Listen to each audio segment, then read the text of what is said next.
A Big 12 contender has lost its quarterback and will look to a young man to find its way. That's great news for everybody else in this conference, right? This is the Big 12 squad. You're talking ball with the Big 12 squad, sponsored by Game Time.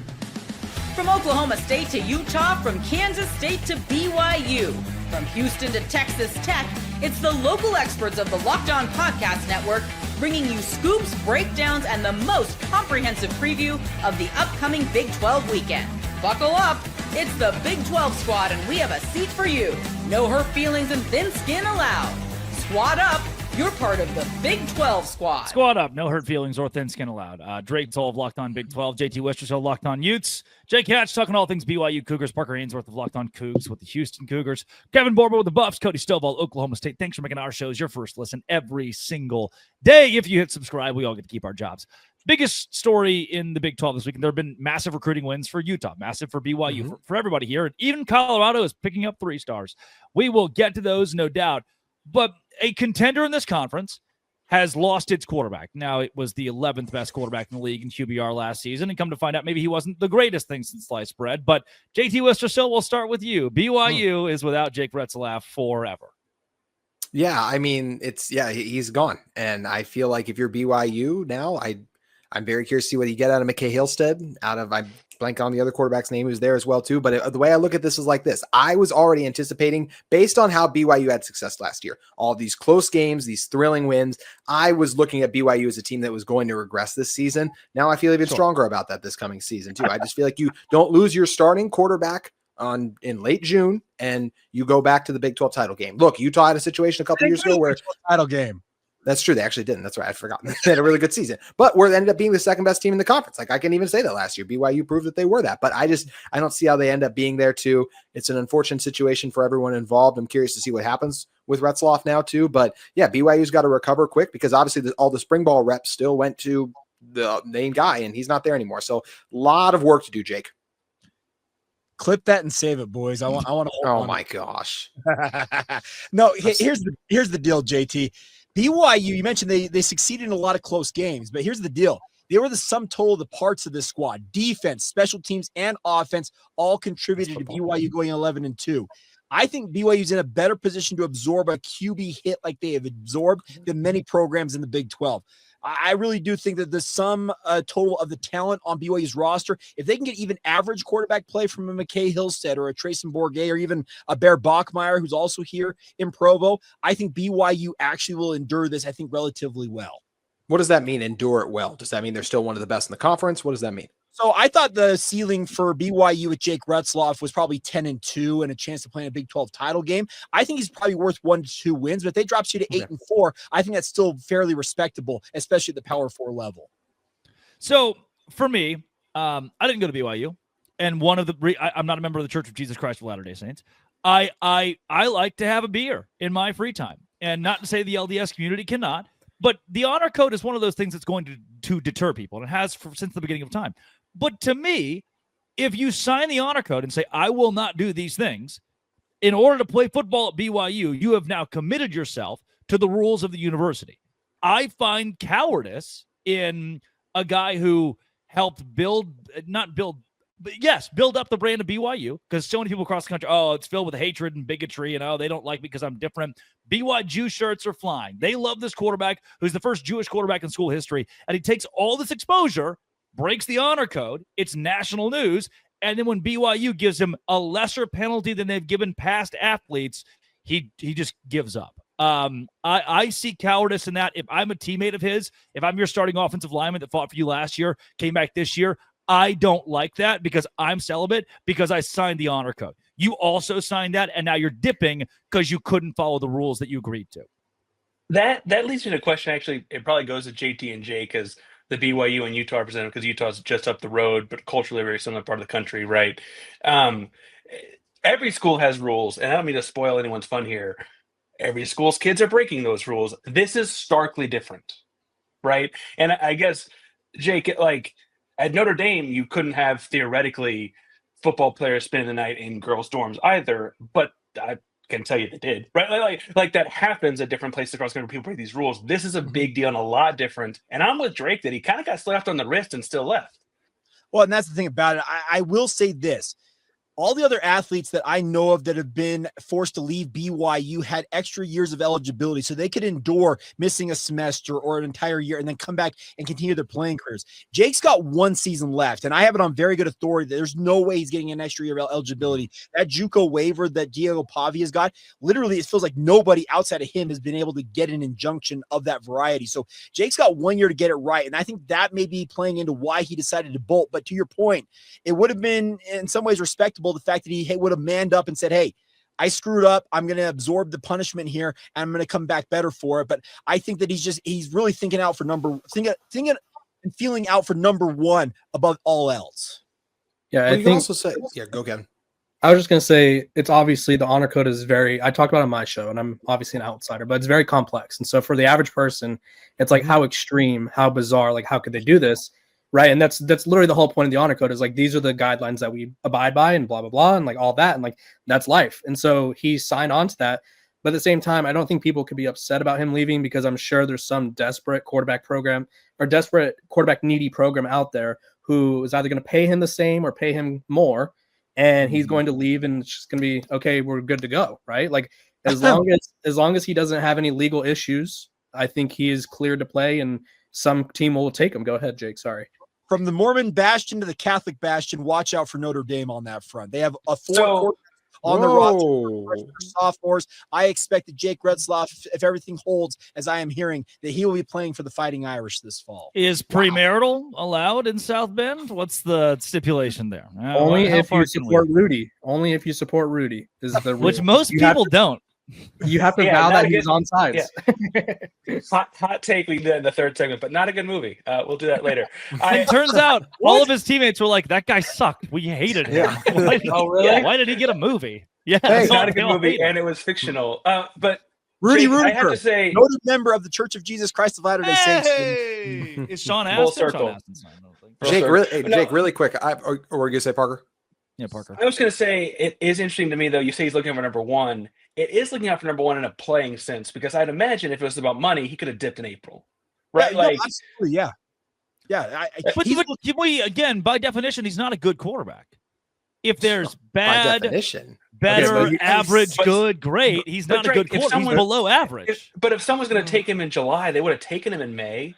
If he's going to go to Notre Dame in July, he would have gone there in May too, right? Like, that's not a question. The biggest thing that needed to be resolved was the civil lawsuit, and that's been dismissed. Both sides of this lawsuit have filed a motion, and it's been signed off by the judge. There was no program in the country that was going to bring in a quarterback who had a pending civil lawsuit alleging sexual assault. That's a PR hit that you will avoid every day. So now that that's in the rearview mirror, programs like Notre Dame are much more likely to take on a guy like Jake Retzlaff. But to your point, Parker, he probably could have left in April, etc. But he decided he was going to stick it out for the time being. And then when BYU handed down the punishment they handed down, he felt like it was untenable. And as Drake said, he dipped.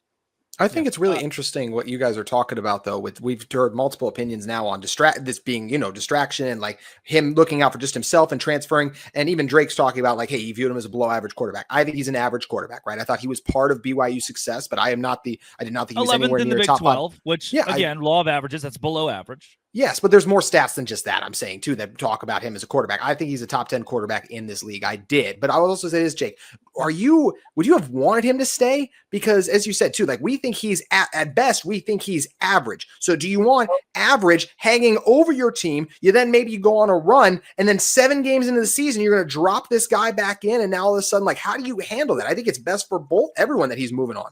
I agree. It's best for all sides to move on from this because I think it's just a debacle that would have followed him at BYU more than it would at other programs. Yes, there'll be questions wherever he ends up about the situation. He'll be asked about it, but not to the same level if he would have stuck around in Provo. But to your point, JT, he was an average quarterback. And this is a program, speaking of BYU, they know elite, great quarterback play. It's part of their history. Go back 50 plus years. They have had some of the best quarterbacks in college football. Jake Retzlaff is not one of those guys. I have said this before on my podcast. I'll say it again. He's a good quarterback, but this is a program that wants great quarterbacks. Coming up, let's go into one more. Yeah, hit me with it, Kevin. There's a lot to be said about an average quarterback, right? Some teams just need an average quarterback to facilitate them to wins, right? There's certain programs who have sort of built their whole success off of insert quarterback here we're just going to build a really strong team around them. Like, to go back to Utah a couple years ago with Cam Rising in the Pac-12, I think at best Cam Rising was probably the 4th best quarterback in the conference, behind Bo Nix, Michael Penix, Williams, other guys like that. And so Utah was still contending for a Pac-12 title. They did win the Pac-12 title, right? So although he is average, right, we don't disagree there. An average quarterback could lift a BYU defense or help lift a BYU special teams and offense to playoff contention. So I think it's a loss in that matter, but we're not going to pretend like he was the best thing since sliced bread. Yeah, Gary Bohannon won a Sugar Bowl at Baylor. The Michigan kid won a national championship. BYU Greg legend Gary McElroy, Bohannon, right? Yes, correct. BYU legend. Or Greg McElroy or whoever the other guy was, AJ McCarron and Bama weren't elite, but they were good enough to win. Coming up, Texas State joining the Pac-12. The Conference of Champions is back.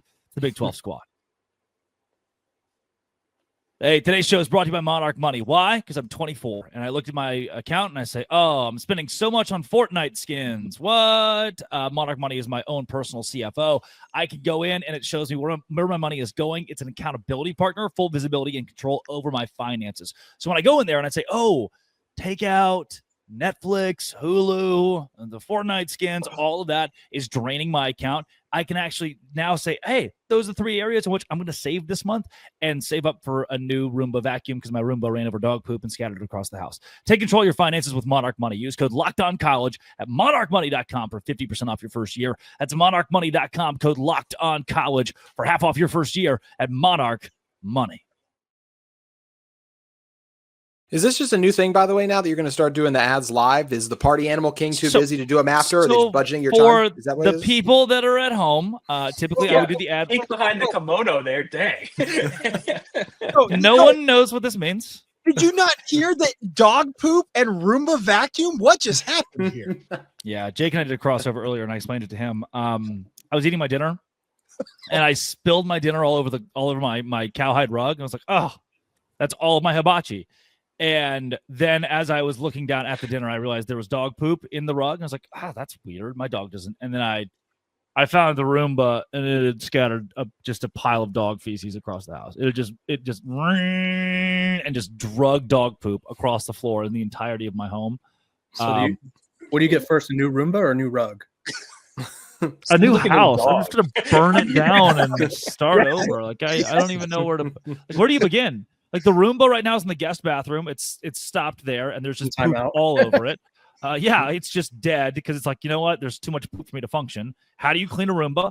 And then where do you start with the floors? I have a Swiffer, but it doesn't feel like that's enough. And then there's the rug situation. It's a cowhide rug. How do you clean a cowhide rug without destroying it? I mean, genuinely, I will take any suggestions at this point. I'm dreading ending this squad show because then I will have to go inside of a war zone in there. What do I do with the dog while I clean it up?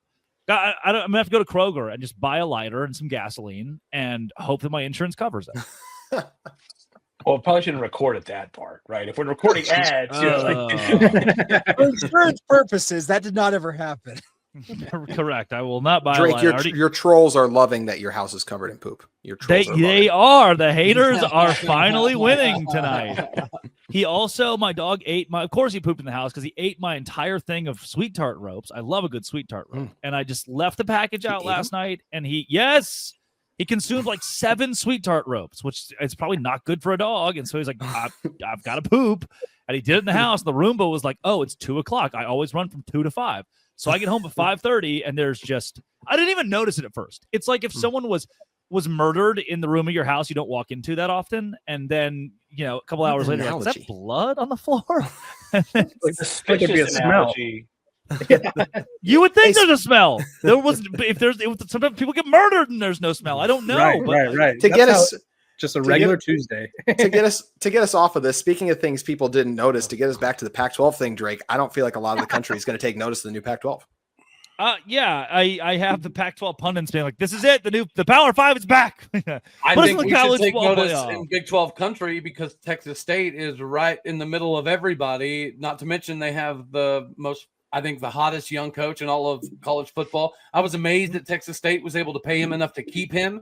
And now that they have him and they get this escalation event, I think this is going to be problematic for the Oklahoma States and the Texas Techs and the Baylors and the TCUs of the world. What do you mean problematic? Yeah. when it comes to another heavy hitter in your backyard that can steal some of your recruits, just like SMU is doing right now, from a transfer portal perspective, they're going to be able to come in now and say, hey, you can get out of the Big 12. You'll have an easier shot at winning a conference championship, and you might have the availability to get back into the CFP conversation with the Pac-12. Certainty, I think it's going to be an issue. But if I'm Tech, I can just pay more money. Well, maybe that's what we're saying is that Texas State's, first of all, Texas State's a rapidly growing, it's like over 45,000 people. It's a rapidly growing university. And they couldn't have both to pay attention to this because it's right in our backyard, right behind us. Yeah. They had to have known this was coming though, Cody, because that's the only reason they had the money to pay the coach, right? Like that had to be a big part of it. It's like, we're going to be doing this soon. How else could they have kept him out of any other Power 4 conference? Because lots of people wanted Kenny. They paid him a crap ton of money. Now, you're right. Maybe there was an anticipatory move that we're going to pay you X amount of dollars for the hopes that we one day get into the Pac-12. And if so, then great. They hedged their bet wonderfully. But regardless, they seemingly have more money than we give them credit for. And this is going to even validate that even more.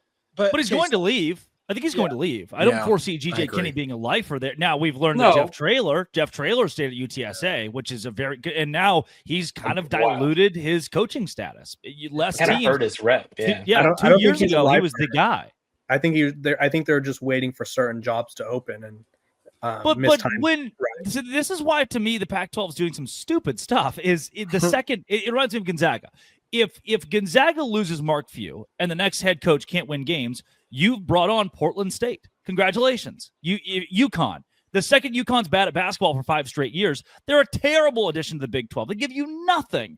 And if you add Texas State, GJ Kinney leaves. They were terrible before him. Clemson with Dabo Swinney. If Clemson has the next football coach who's just average, goes 7-5 every year, they lose their allure after 5 seasons. There are established brands like Michigan and Ohio State and Alabama and LSU that will always give you something good or bad. I don't think Texas State, much less, I don't think Clemson or Gonzaga or UConn, much less a Texas State is one of those. So I'd only push back on this. One, UConn's done this with like 5 different coaches over 26 years. Like I think that means that it stands the test of time. But the other thing I would say too is that is really a very short list of programs, right? Like that we could move on from an all-everything Hall of Fame coach and continue the program on without him. I mean, obviously you're talking about like 12 programs. That's not even a full conference worth, really, right? I don't think that's like a big knock on any. It's got to be a knock on most schools, right? That's not just a knock on. It's a knock on all but 12. So I want to ask Cody and Parker, because you're the closest to this situation, obviously. Isn't the response, you want to live in San Marcos or you want to live in Houston? Like, isn't that the conversation that some of these guys are going to have when it comes to recruiting in the state of Texas? Well, or Lubbock. I think San Marcos does beat out certain places. And again, I have a cousin who lives in Lubbock. I get it. But like San Marcos is a fun college town to a lot of these people. Rapidly growing university. It's got the river running through it. And frankly, I don't get to see them they get rowdy at football games. They enjoy it. I though love, and Drake understands this as a Baylor guy. Now I-35 links the Atlantic Coast Conference and the Pacific Coast Conference up and down I-35 all at once. So one thing Drake mentioned, they clearly take this thing seriously. Whenever they originally launched, maybe Parker can help me with this. Did they not hire Dennis Francione to be their first coach in school history? Like they gave a clear indication from the get-go, we're going to do the best that we can to try to become a legitimate player in the football force. Now they're here. You mentioned San Marcos. You mentioned the area of operation in which they reside. They're literally a thorn in our side. I think SMU is a thorn in our side right now. Yeah. Are they getting a massive amount of recruits over all of us? No, but they will if they continue to stay at this clip. I think Texas State is no different. I think this is a big problem because one thing I think is just interesting about all this, and Drake kind of mentioned this, just going back to the full Pac-12 conversation is full. Drake mentioned like they're already putting out some not smart stuff. I don't understand why they're already trying to talk like, oh, this is what we've done the last 4 seasons. We have the 4th best collective winning percentage. Like it's like, but against who? Like what are we doing? Like what can we play some games before we try to do a positive PR spin? Like you can't be the SEC all of a sudden and try to like just win all these hypothetical matchups. Like you can't just do that all of a sudden the day after you become a conference. JT, Mother trucker Utah fans act like they're OU before they even got in the conference. What are you talking about? Actually, I thought about something with that the other day. But here's what's also funny. The Resco playbook. Remember the old AAC commissioner? He was so quick to point out all the successes of the American Athletic Conference, trying to pump up what he was perceiving to be the Power Six narrative when he was trying to push that for the AAC. This is right out of that playbook when it comes to the Pac-12. Yeah, you know what's funny? Speak for my former employer, the Pac-12. You realistically, you can't just make all these exciting moves because it's exciting in their eyes, right? If they didn't get 8 teams, they're no longer an FBS conference. That is how it goes, right? So they're an FBS conference. I think you could argue very easily that this is probably by far the best G5 conference now, or G whatever. Yeah. I think they have all the best teams. They'll probably consistently produce the playoff representative for the group of 5. That being said, you have to sort of advertise yourself as better. Memphis, right? Tulane, I mean, Boise State did, and then Washington State and Oregon State literally were P4 teams. They're only a year removed. Is Memphis going to stay viable without Fred Smith around? That's my question. Who says the Pac-12 doesn't stop here? Right? They could continue to expand and kill these other group of 5 conferences. Like the Mountain West is probably pissing their pants right now because CBS gave the Pac-12 their TV deal, basically, right? They have their deal is up in I don't know how many years, but CBS is now with the Pac-12, right? The Mountain West is up next year, so they are worried about that. I think Texas State's a great addition to the Pac-12, but I'm actually kind of concerned, alluding to what Borba just said. Sacramento State seems to be a very viable next option in line to make the Pac-12 a little bit bigger. Sacramento State's doing some crazy things right now. Let's keep this thought going here. Let's keep this thought going. This Pac-12 deal, is it a threat to the Big 12? Glad you brought up Sacramento State, Cody. They're rumored to have, this it's like a $30 to $40 million NIL budget or something just stupid. And building a new stadium and trying to build themselves up and hiring coaches to paying players to doing things that are just completely abnormal for any FCS or even group of 5 school. The pockets are super deep in Sacramento for some reason, whatever reason, doesn't matter. They're good. And I foresee them as the next big thing, the next Boise State, but much more viable because it's hard to get to Boise, but Sacramento is a big enough town that we can add Sacramento to. Why haven't they dominated the Big Sky then? Why didn't they dominate the Big Sky if that's the case? They just started doing this. Yeah, they just decided. They were 3-9 last year in the NIL era. Go to the year before that though, when they had Troy Taylor. Right, they were consistently in the playoff. They were a really good team, and now they have Sacramento State's down the road for me. They have Shaq, who's some sort of honorary GM, if you will.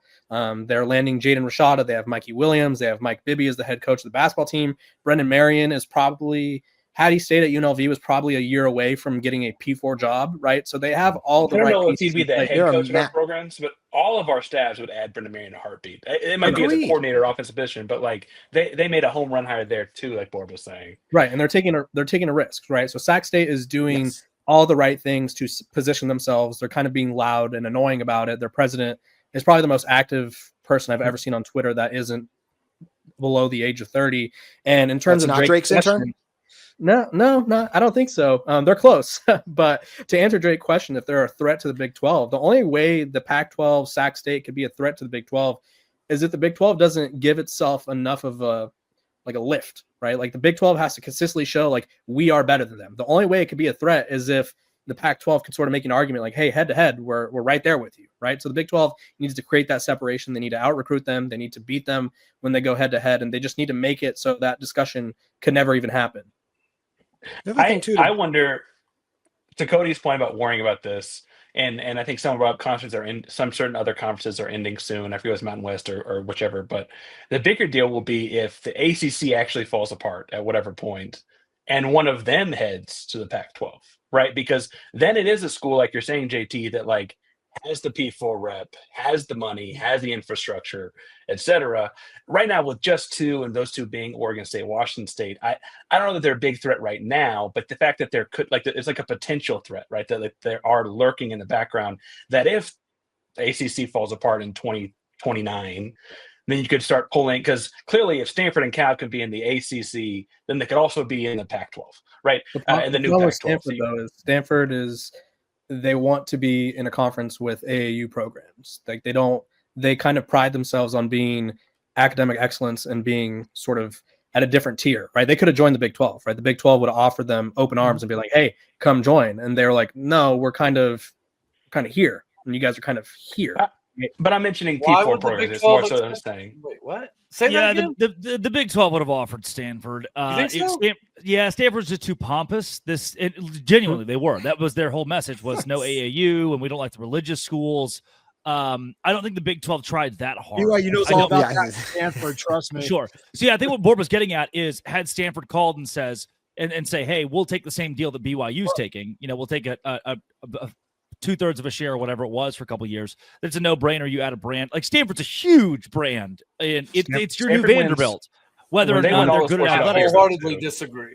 When the Pac, they're Vanderbilt, and Vanderbilt Stanford was my beat. My first after the Pac-12, Stanford was my beat. I was covering them for SI, and literally every metric showed that they were a popular team.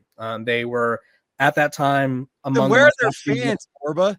Come on, man. Where's their Locked On show? I mean, literally, here's the thing.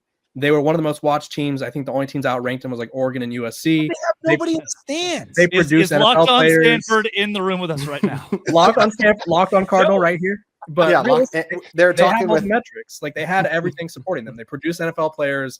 They were popular on TV.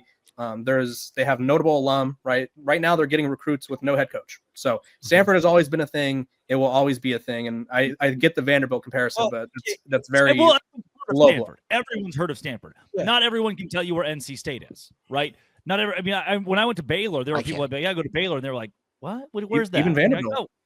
I don't think most people know Vanderbilt's in Nashville. But every Stanford's brand power is certainly there. It's just their revenue is not going to. They're so committed to the Olympic sports that they're not going to give you what you want in football. The Big 12 is fine without them. I think what Borba is saying is they could have come to a head, but honestly, I don't think either side is very ticked off that they didn't.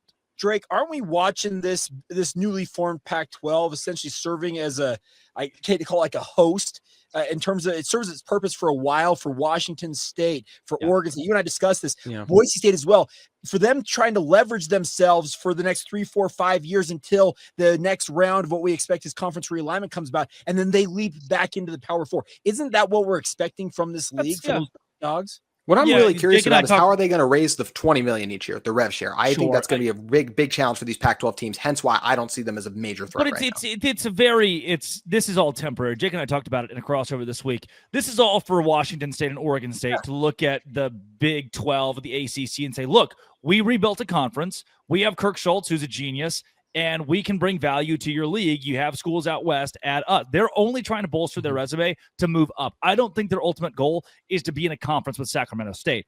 They want to go make as much money as they can in the Big 12 of the ACC. This is just kind of a proof of concept for them to wait for 4 years until we rework our TV deals, and they're back in the fold. This is not a permanent thing for the Pac-12. Would you see them also pulling in a Boise or a Sacramento then? Because it's like, hey, look at this like gang of four. Look how much success the four of us has had in this conference. You could take the four, right? Like as opposed to saying the one or twos. I think the four almost might be more appealing than the two. But it's an interesting thought process. That also looks like medium market though, and that's where the whole Pac-12 new and current or whatever you want to call it, that's where it gets hurt, right? None of them are in the biggest markets possible, right? Boise's, it's cool in terms of history, but Boise's always been trying to get in to a Power 5 conference. Well, we'll talk about it next week, but we're seeing the death of it'll be slow, but we're seeing the death of the TV revenue being what it is. It's gonna plateau. I don't think we can keep up with the billion-dollar contracts that are being doled out because the viewership's just not there in a TikTok world, in a world without you're seeing it at the pro level in every sport. And so I do think we'll get to the point where we say, hey, yeah, you're in Pullman, but also you grab a lot of the Seattle viewership and you're in Boston College. You're in Boston, you're Boston College, and no one watches you. So your market isn't as important as I think we would have considered it to be 5 or 10 years ago as we see how these play. Clemson, South Carolina, not a big market at all. but Clemson's a massive moneymaker for these TV companies because they're good. So it's less of market now, and I think more of your actual brand value. And that's why we talk about brand value so much as opposed to market in today's world. So that's all for next week. This was really. Can I say one thing really quick? JT, Just on Sac State, y'all are so enamored with Sac State. Can we just see if this is actually going to work this year? It's all about potential, right? Jaden Rashada hasn't amounted to anything. Mikey Williams hasn't amounted to anything. I like Brendan Marion. We see a lot of coaches that I like as offensive coordinators that flame out as head coaches, right? Mike Bibby could be the very well same thing. This is just a massive experiment. I don't know why we as the Big 12 need to be all in on this. This is something we can talk about another time, but I want to wait and see. Who would your ex-girlfriend from Sac State? Is she just like a pop star now? State's a nice school. It's an hour down the road, right? They got good food, nice little downtown. It's the capital. Why do you hate Lister Cell with the Utes? We better talk about this pro Parker poll next week too. Parker Ainsworth, Kevin Borber of Lockdown Buffs, Cody Stovall of Oklahoma State. When we get the entire Big 12 crew back together next week, we will talk about this. That's a fun little teaser. That's all coming up next week. This has been, and always will be, Locked On. Thanks for making our shows your first listen every single day. The Dissects Grande Squad.